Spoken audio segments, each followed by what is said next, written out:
இந்த நாளை மங்கள இசையோடு ஆரம்பிக்கிறதுக்காக இன்னைக்கு எங்களோட இணைந்திருக்கிறார்கள் நீர்கொழும்பை சேர்ந்த சப்தஸ்வர கானா கலாலய மாணவிகள்.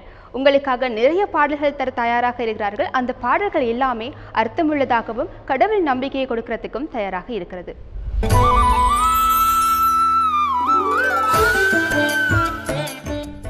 எந்த ஒரு விஷயமும் பிள்ளையார் வழிபாடோடு ஆரம்பிக்கும் போது அதுக்கு கிடைக்கிற சக்தியும் அது கிடைக்கின்ற நம்பிக்கையும் இன்னுமே அழகாக இருக்கும். இந்த மங்கள இசையும் பிள்ளையார் வழிபாடோடு ஆரம்பிக்க போகிறது. முதலாவது பாடல் கஜராஜனி. இணைந்து கொள்வோம்.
ஒவ்வொரு பாடல்களை கேட்கும்போது சில ஞாபகங்கள் எங்களுக்கு வந்து போய்கிட்டே இருக்கும். அந்த மாதிரியான ஒரு பாடல் உங்களுக்காக வர தயாராகி கொண்டிருக்குது. ஜனனி ஜனனி பாடல் பார்த்துட்டு வரலாம்.